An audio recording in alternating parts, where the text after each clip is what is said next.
Good morning, church. It's Marcus here. It's the 3rd of January, and I want to send you the most belated and yet sincere Happy New Year. Happy, prosperous, blessed New Year from me, from Lou, from our family. We are delighted to be on this journey with you as we go across the threshold of a new year into 2024. I trust you've had a great Christmas, a good break, that you've connected with people, that you've rested. And here we are, 2024, ready to go again.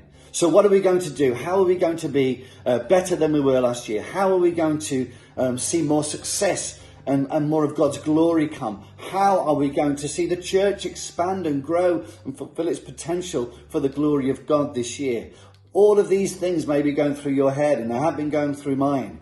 But this is what the Lord has given me to give to you at the outset of this new year, and we'll explore this more on January the 14th. This is what the psalmist writes in Psalm 46. Glasses, because I'm getting old.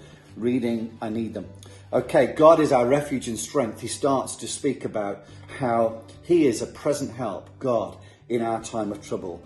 And that even though everything's going wrong around us, even though maybe the circumstances of our lives are not what we would want, that he is acting on our behalf.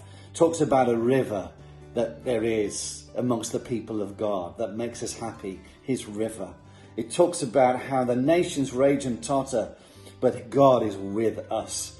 Goes on, the psalmist does, to say, come and look at the works of the Lord, how he gets rid of wars, how he dissolves things to just a word. But then this is our part. So what's our part in the activity of God? This is what the psalmist says. Be still and know that I am God. I will be exalted among the nations. I will be exalted in the earth. And he goes on to say, the Lord is with us. Be still and know that I am God. We, first of all, need to know him.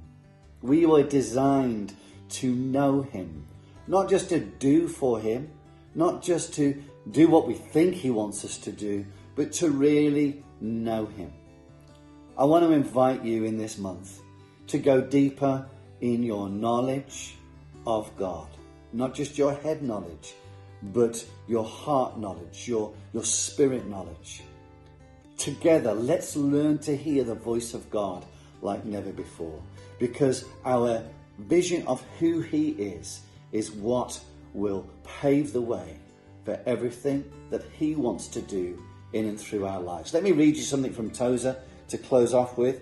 I'm reading a great book called The Knowledge of the Holy, and this is what Tozer talks about in terms of us thinking right and knowing God. He says this: the heaviest obligation lying upon the Christian church today is to purify and elevate her concept of God until it is once more worthy of him and of her, the church.